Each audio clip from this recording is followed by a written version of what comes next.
state. Is that clear? Electrons का जो path होगा in the absence of electric field, that will be what? It will be zigzag, but straight line में होगा, मतलब कोई भी curved path नहीं है, ये कंडक्टर में ऐसा होगा, ठीक, जबकि आपने कोई भी इलेक्ट्रिक फील्ड इसके क्रॉस अप्लाई नहीं कर रखी है। अब इस तरह से मान लो कि हम बात करें कि इलेक्ट्रॉन की जो है एवरेज वेलोसिटी क्या होगी, इलेक्ट्रॉन की एवरेज वेलोसिटी क्या होगी, तो आप देखेंगे average velocity of the electrons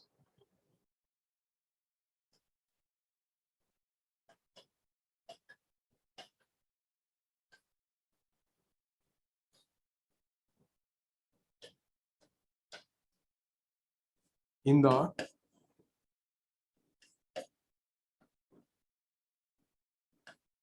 absence of free electrons, free electrons की एब्सेंस में जो इलेक्ट्रॉन्स की एवरेज वेलोसिटी है वो कितनी होगी।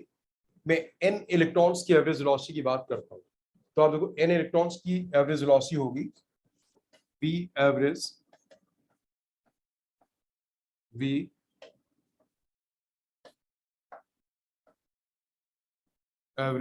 equals to vector u1 plus vector u2 plus vector un upon n. By logic, can you tell me कि what it should be? Logic से इसकी वैल्यू क्या होगी? बाई लॉजिक इसकी वैल्यू क्या होगी? दो बार मानूंगी मैं आपसे ये कंडक्टर यहाँ पे रखा हुआ है, तो कुछ देर के बाद डू यू थिंक कि सारे के सारे फ्री इलेक्ट्रॉन्स, इसके जितने भी फ्री इलेक्ट्रॉन्स हैं इसके, वो सारे फ्री इलेक्ट्रॉन्स क्या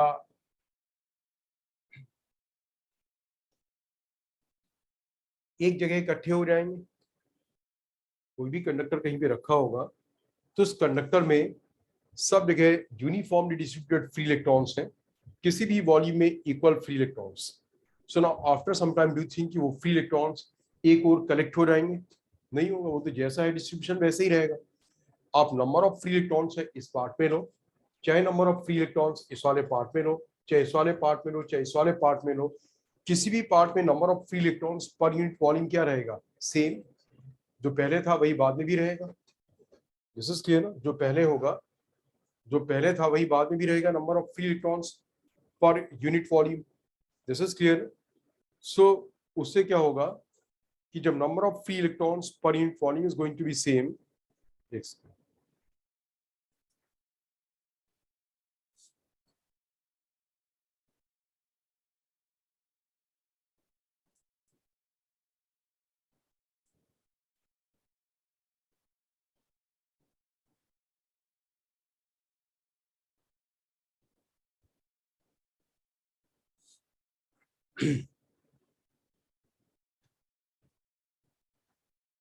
you see,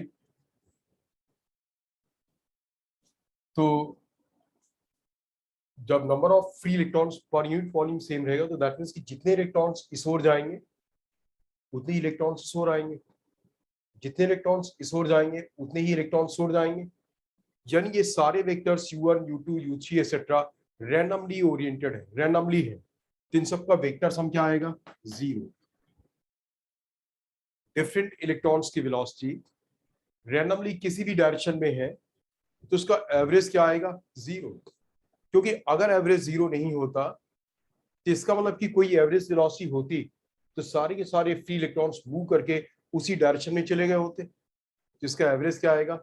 जीरो आएगा। सो अब आपके पास याद करने के लिए तीन इंफॉर्मेशन हो गई कि in the absence of electric field free electron का पाथ कैसा होगा? जिगजैग। दूसरा बट स्ट्रेट होगा और एवरेज वेलोसिटी क्या आएगी? जीरो आएगी। अब एक और पैरामीटर आप देखोगे, we call that relaxation time. Relaxation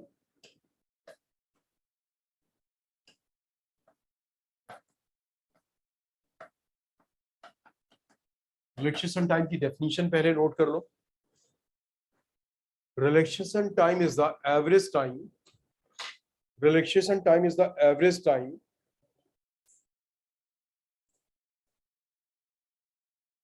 average time of the collision of the electron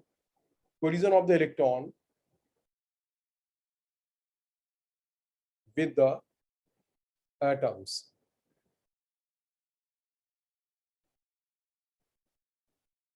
मतलब क्या हुआ देखो,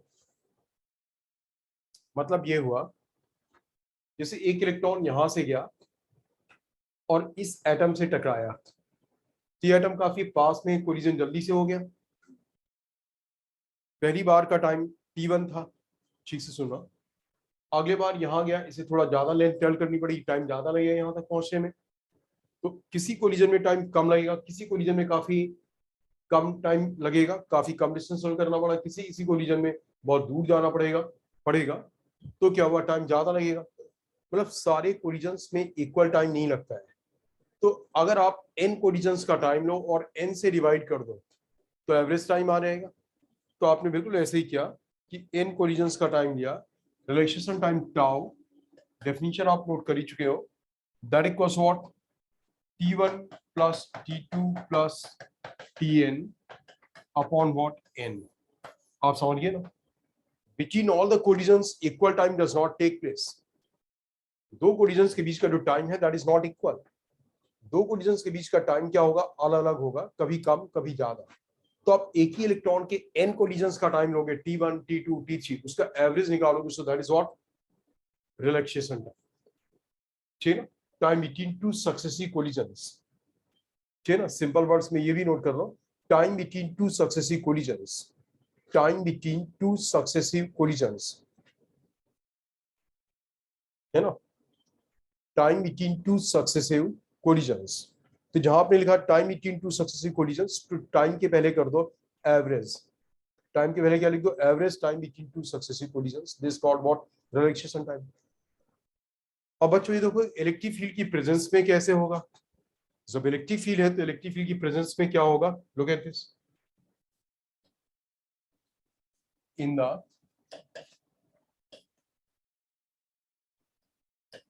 presence of electric field. In the presence of electric field, look at this, what will happen.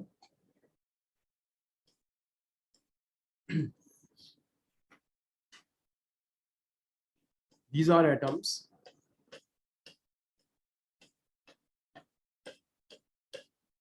and these are electrons. छोटे वाले जो हैं वो electrons हैं, फ्री इलेक्ट्रॉन्स। मैं इलेक्ट्रॉन्स को एक डिफरेंट कलर से कर देता हूं, आप देखो, these are electrons,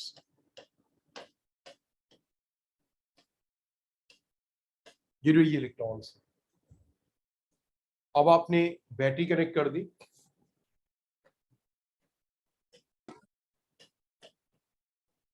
20 वोल्ट्स की battery.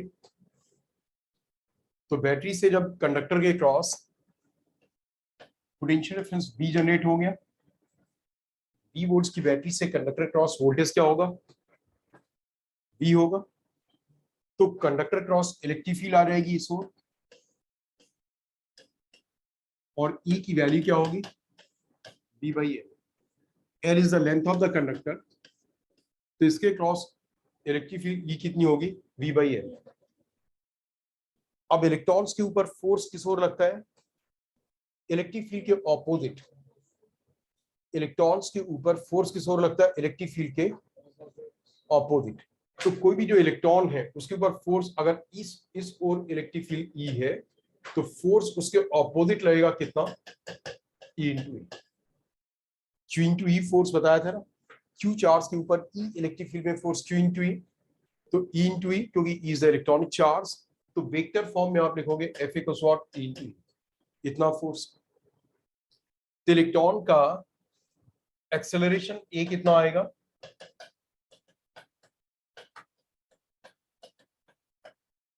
small e into capital E upon mass m. This is the acceleration of the electron. अब आप ये देखो कि एक इलेक्ट्रॉन जब एक्सेलरेट होगा तो कितने टाइम के लिए एक्सेलरेट होगा, टाउ टाइम के लिए, क्योंकि टाउ टाइम के बाद क्या होगा, उसका कोलिजन हो जाएगा, और कोलिजन होकर के क्या होगा, एक टकरा रहेगा, किसी एटम से टकरा रहेगा। तो इलेक्ट्रॉन्स के मोशन में देखो एक चीज होती है, आप ठीक से देखना, एक इलेक्ट्रॉन जब आपने इलेक्ट्रिक फील्ड अप्लाई नहीं की थी, उसकी वेलोसिटी मान लो इस ओर थी, इस ओर इसकी वेलोसिटी थी, ठीक है। अब फोर्स इलेक्ट्रॉन के ऊपर किस ओर रहेगा? इलेक्ट्रिक फील्ड के ऑपोजिट, इलेक्ट्रिक फील्ड इस ओर, उसके ऑपोजिट इस ओर। तो जिस ओर फोर्स रहेगा इलेक्ट्रॉन का एक्सेलरेशन उसी ओर आएगा। ये इलेक्ट्रॉन की इनिशियल वेलोसिटी हो गई u, और ये इलेक्ट्रॉन का एक्सेलरेशन आ गया। आपने 11th क्लास में 2D मोशन में सीखा कि जब वेलोसिटी और एक्सेलरेशन सेम लाइन के अराउंड नहीं होते थे तो मोशन कैसा होता था? 2D। पाथ कैसा होता था? प्रोजेक्टाइल। अगर आपको याद नहीं तो मैं याद दिलाता हूं, जब आप प्रोजेक्टाइल मोशन में वेलोसिटी u इस ओर होती थी, acceleration due to gravity g नीचे की ओर होता था, तो पाथ कैसा बनता था? जो पाथ बनता था दैट वाज लाइक दिस, इस तरीके का पाथ बनता था ना, ठीक है ना। पाथ ऐसे ही बनता था ना। जब वेलोसिटी इस ओर है और एक्सेलरेशन ड्यू टू ग्रेविटी इस ओर है तो पाथ क्या बनता था? Projectile path. Do you remember this? तो यहां पे भी क्या होगा, अब इसे मैं देखो ऐसे कंपेयर कर सकता हूं। जैसे suppose in the evening time you are somewhere standing on, you are standing somewhere in a park evening में, और आपके ऊपर मॉस्किटोज का एक झुंड है। तो मॉस्किटोज का पाथ कैसा होता है? Zigzag but straight, zigzag but straight. That was जब इलेक्ट्रिक फील्ड अप्लाइड नहीं थी। अब जब आपने कंडक्टर में इलेक्ट्रिक फील्ड अप्लाई कर दी तो क्या होगा? आप चलने भी लग गए। तो जब आप चलोगे तो वो मॉस्किटोज का झुंड क्या होगा? जिगजैग तो मूव करेगा ही, आपके साथ साथ आगे भी जाएगा। उसका मोशन जिगजैग होगा बट आपके साथ साथ क्या होगा? आगे भी जाएगा। तो अब इलेक्ट्रिक फील्ड की प्रेजेंस में पहली चीज, पाथ स्ट्रेट नहीं होगा। जैसे ही वेलोसिटी और एक्सेलरेशन दो अलग अलग लाइन के राउंड होंगे तो पाथ क्या होता है? Path is curved, curved path, parabolic path. तो अब यहाँ पे पाथ क्या होगा? पहली चीज, path is parabolic but zigzag. Path क्या होगा? Parabolic but zigzag. Now let us see कि क्या इलेक्ट्रॉन की अब कोई एवरेज वेलोसिटी होगी? पहले तो जीरो थी। जब इलेक्ट्रिक फील्ड प्रेजेंट नहीं थी तो इलेक्ट्रॉन की वेलोसिटी क्या थी? जीरो। अब जब इलेक्ट्रिक फील्ड है तो वेलोसिटी क्या होगी? आप देखो, vector u v1 equals to v equals to what? u plus at। तो पहले इलेक्ट्रॉन की वेलोसिटी पहले क्या थी, और acceleration v equals to u plus at। a कितना है? टाइम कितना? टाउ टाइम के लिए तो इलेक्ट्रॉन एक्सेलरेट करेगा, फिर एटम आ जाएगा, फिर टकरा जाएगा। Vector v2।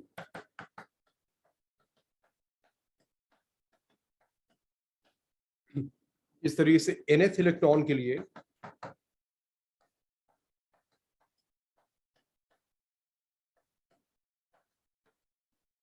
ठीक है। Is that clear?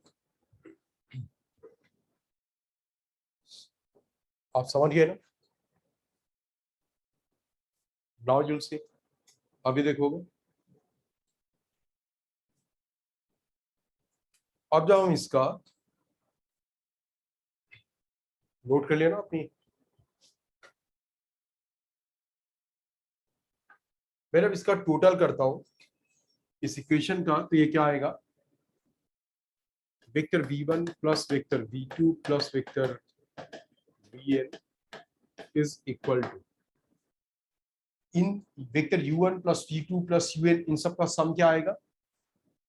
Vector un plus vector u2 plus vector u3 plus vector un, इन सब का सम कितना आएगा?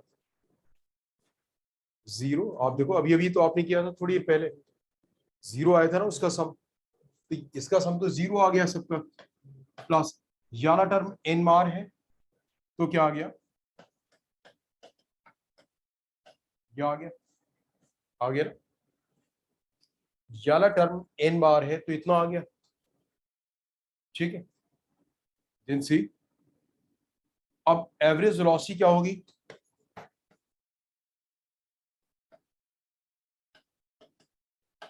एवरेज वेलोसिटी, इस एवरेज वेलोसिटी को हम बोलते हैं vd, vd VD is what? Drift velocity. तो drift velocity क्या होगी? It will be vector v1 plus vector v2 plus dash dash vector vn upon n. इन सारे वेक्टर्स का सम अपॉन n, तो इसे आप n से डिवाइड करोगे, राइट हैंड साइड को भी n से डिवाइड करोगे तो कितना आ जाएगा?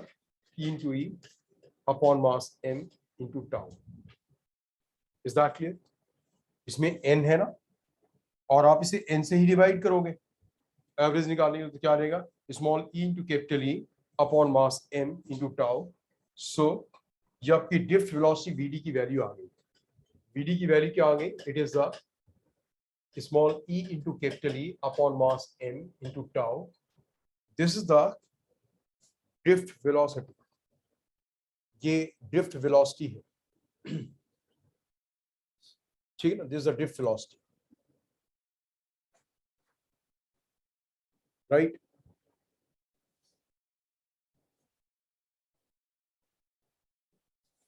समझ गए ना? This is drift velocity.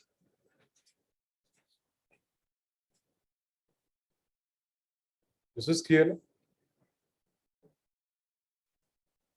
तो जो ड्रिफ्ट वेलोसिटी, इसकी डेफिनेशन नोट कर लोगे. Average velocity of the electrons, average velocity of the free electrons, average velocity of the free electrons in the presence of electric field. Average velocity of the free electrons in the presence of electric field is called drift velocity. तो बच्चों देखो, आपको पता क्या लगा कि electric field की absence में पाथ जिगजैग स्ट्रेट होता है और एवरेज वेलोसिटी 0 होती है, और इलेक्ट्रिक फील्ड की प्रेजेंस में पाथ जिगजैग होगा बट कर्व्ड होगा, स्ट्रेट नहीं होगा, होगा वही जिगजैग बट कर्व्ड पाथ में इस तरीके से चलेगा. और एवरेज वेलोसिटी क्या होगी? 0 नहीं होगी. इसकी वैल्यू क्या होगी? Small into capital upon mass into tau. ये ड्रिफ्ट वेलोसिटी नहीं होगी. This clear? Now we derive the relation between the current and the drift velocity. Okay, so look at this now.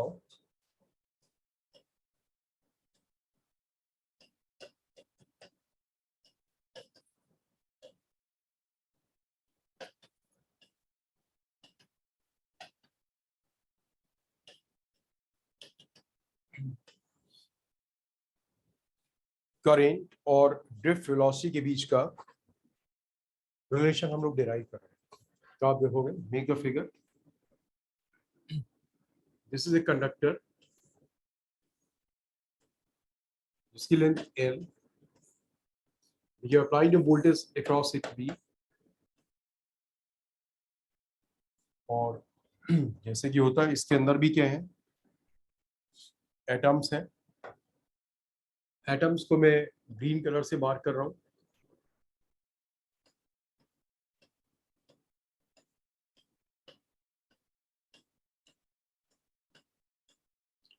और फ्री इलेक्ट्रॉन्स हैं जिन्हें मैं yellow colour से mark कर रहा हूं. डिफरेंट प्लेसेस पे फ्री इलेक्ट्रॉन्स हैं, और आप देख सकते हो फ्री इलेक्ट्रॉन्स का नंबर भी काफी ज्यादा दिखाया गया है ना. आई टोल्ड यू कि नंबर ऑफ फ्री इलेक्ट्रॉन्स एक कंडक्टर में कितने होते हैं? ऑलमोस्ट अगर एक कंडक्टर में n एटम्स हैं पर यूनिट वॉल्यूम, तो उतने ही फ्री इलेक्ट्रॉन्स होंगे. मतलब ऑलमोस्ट एक एटम के लिए मिनिमम एक फ्री इलेक्ट्रॉन होगा. तो फ्री इलेक्ट्रॉन्स का नंबर भी काफी है. अब तो जैसे ही आपने वोल्टेज V यहाँ अप्लाई किया, इस वोल्टेज V से जो आपने वोल्टेज V लगाया, इसके क्रॉस इलेक्ट्रिक फील्ड E आएगी, V अपॉन L. उससे क्या होगा कि फ्री इलेक्ट्रॉन्स के ऊपर फोर्स लगेगा, और जो फ्री इलेक्ट्रॉन्स के ऊपर फोर्स है वो इलेक्ट्रिक फील्ड के ऑपोजिट रहेगा. मतलब इलेक्ट्रिक फील्ड हुई इस ओर, जो electric field is in this direction.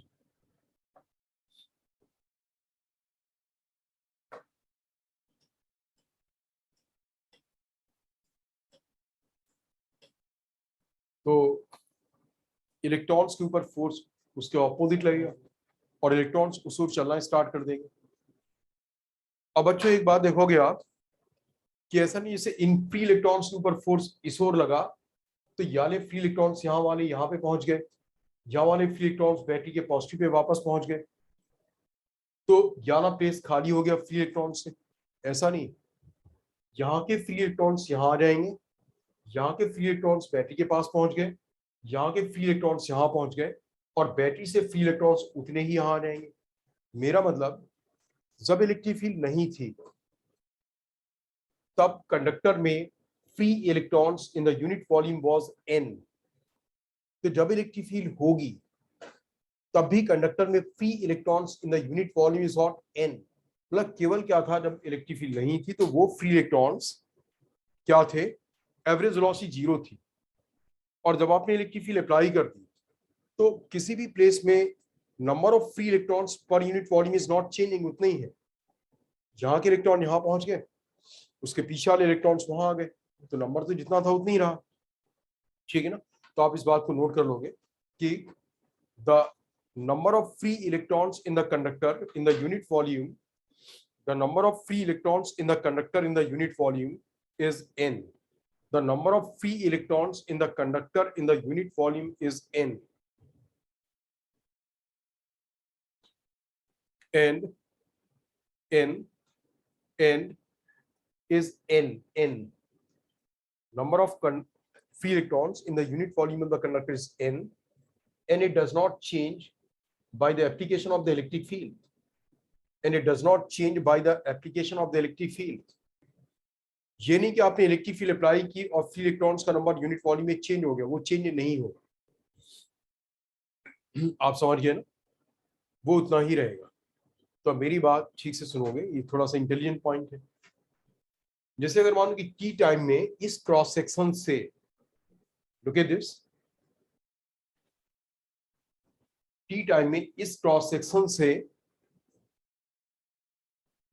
इस क्रॉस सेक्शन से जो इलेक्ट्रॉन्स एंटर करेंगे यहाँ पे टी टाइम में, तो सबसे पहले जो इलेक्ट्रॉन्स एंटर करेंगे वो यहाँ पहुंच गए, उसके बाद वाले यहाँ पहुंच गए।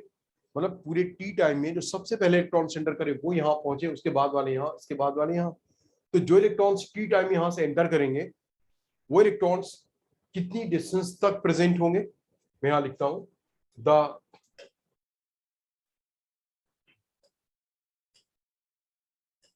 the free electrons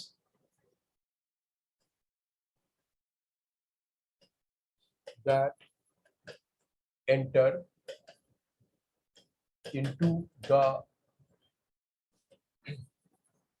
conductor from the right hand side, that enter into the conductor from the right hand side will be present up to a distance x is equal to vd into t in time t। मैं फिर से इस बात को समझा रहा हूं, electrons की एवरेज वेलोसिटी कितनी है, vd। तो टी टाइम में डिस्टेंस कितना ट्रैवल करेंगे, vd into t, velocity to time t। तो जो इलेक्ट्रॉन्स टी टाइम यहां से एंटर करेंगे वो इस डिस्टेंस तक पहुंच जाएंगे, यहां से लेकर के जहां तक की डिस्टेंस vd into t। मैं अगर इसी चीज को वॉल्यूम के टर्म्स में बोलूं कि जो इलेक्ट्रॉन्स यहां से एंटर हुए हैं टी टाइम में, उन्होंने वॉल्यूम कितना ऑक्यूपाई किया, इसका area of cross section A है, इसका area of cross section A है। तो मैं यहां पे लिखता हूं the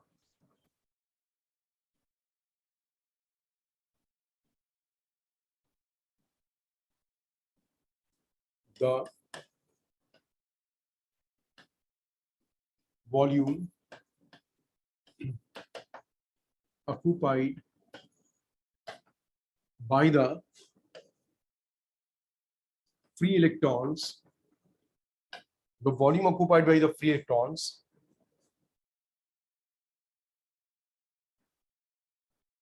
entered into the conductor in time t equals to a into bd into t. Distance हुआ bd into t और कंडक्टर का एरिया ऑफ क्रॉस सेक्शन कितना है? कंडक्टर का एरिया ऑफ क्रॉस सेक्शन कितना है?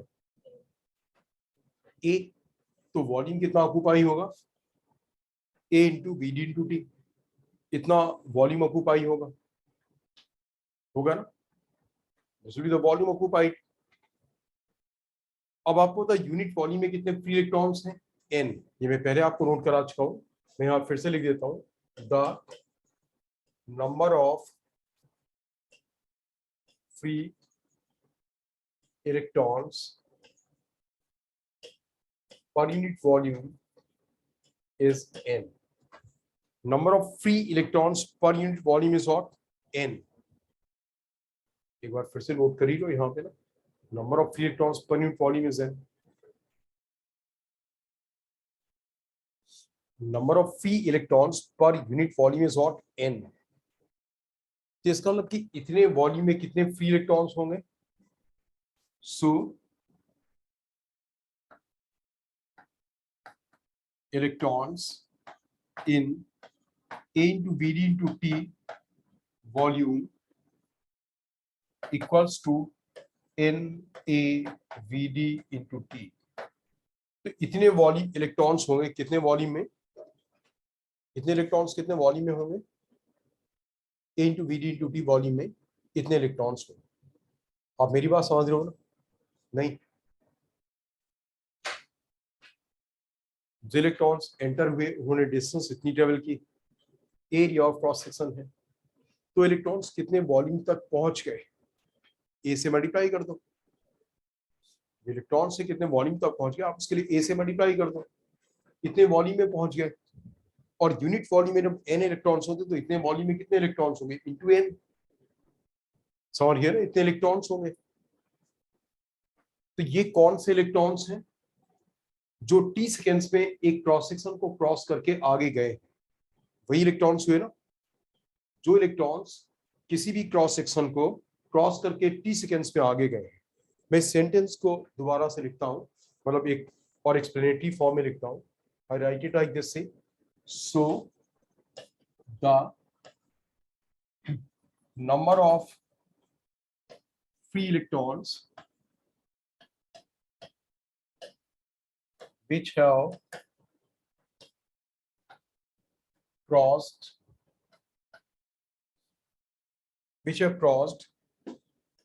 a cross section, which have crossed a cross section in time t, which have crossed a cross section in time t equals to NaVd into T। जो बिल्कुल एक N में cross section था, उसे cross करके जो टी सेकेंड्स में electrons आगे गए, उनका नंबर इतना है। So the charge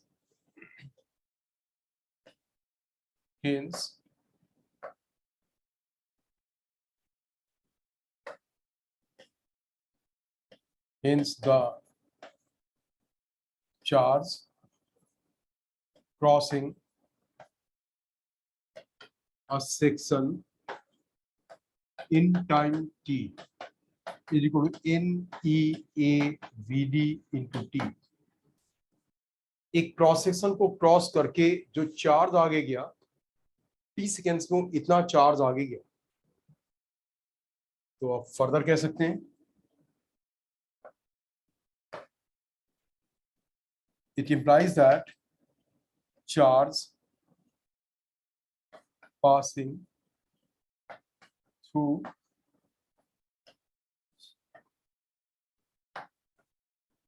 unit area of cross section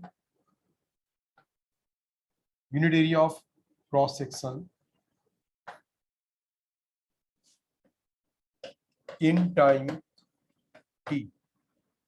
unit area of cross section को क्रॉस करके जो चार्ज है in time t, in unit time, I'm sorry, in unit time, in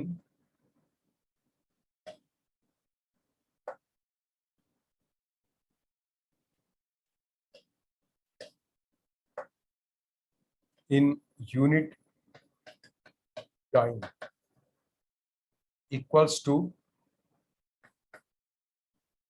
NeAV। आप ये बात को मैं फिर से एक्सप्लेन करता हूँ, आप ठीक से सुनो।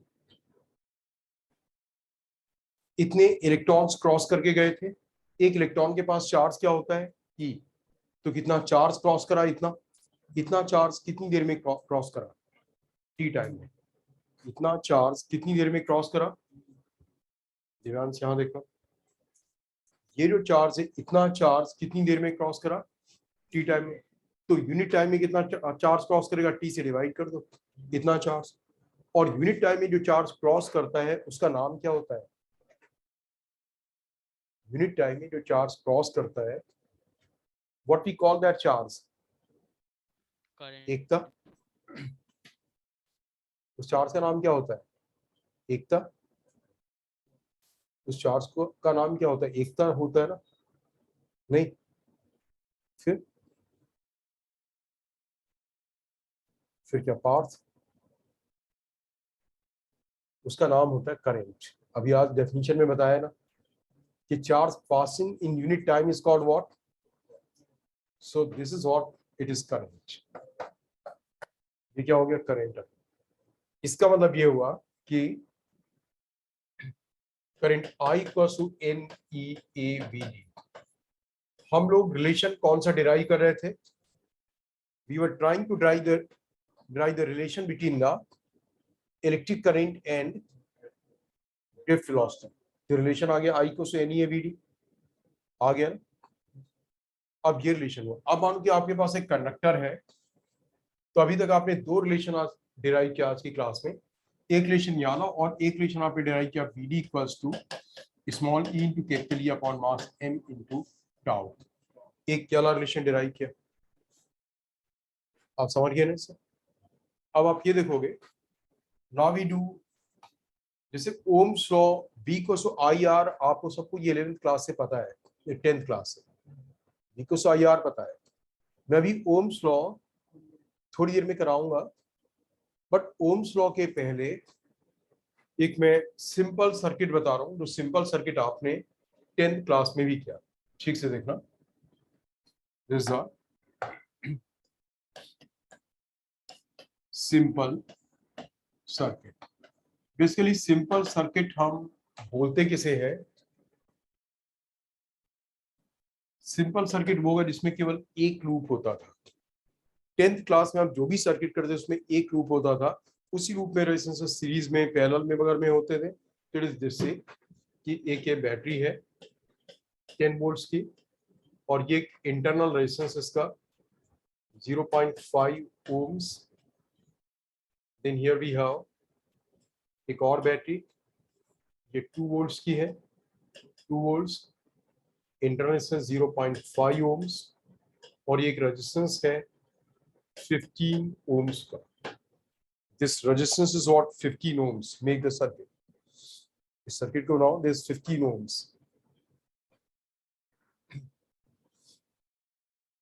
ठीक है ना, this is 15 ohms।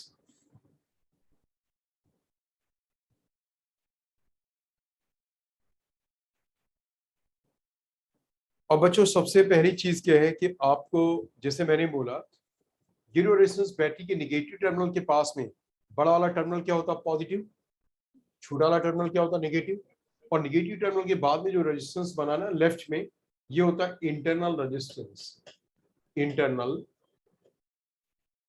रेजिस्टेंस। अब जैसे सबसे पहले, अभी तक आप इस चैप्टर में रेजिस्टेंस टर्म से अवेयर नहीं हुए हो। एक कंडक्टर में जब करंट फ्लो करता है, जबकि आपने रेजिस्टेंस का नाम सुना होगा, लेकिन रेजिस्टेंस अगर आपसे पूछा है कि रेजिस्टेंस होता क्या है, तो can you tell me resistance क्या होता है। थोड़ा सा आइडिया होगा कि जब सर्किट में करंट फ्लो करता है कंडक्टर में, तो something which opposes the flow of current, that is called what, resistance। तो अपोज करता कैसे, what opposes, दो इलेक्ट्रिक फील्ड से फोर्स लगा, इलेक्ट्रॉन्स आगे बढ़े, पर रास्ते में एटम्स आ गए, एटम से कोलिजन हुआ, इलेक्ट्रॉन्स एटम से क्या हुआ, टकरा गए, कोलिजन हुआ। तो कोलिजन से ही रेजिस्टेंस जनरेट होता है। मतलब कंडक्टर में व्हाट प्रोड्यूसेस द रेजिस्टेंस,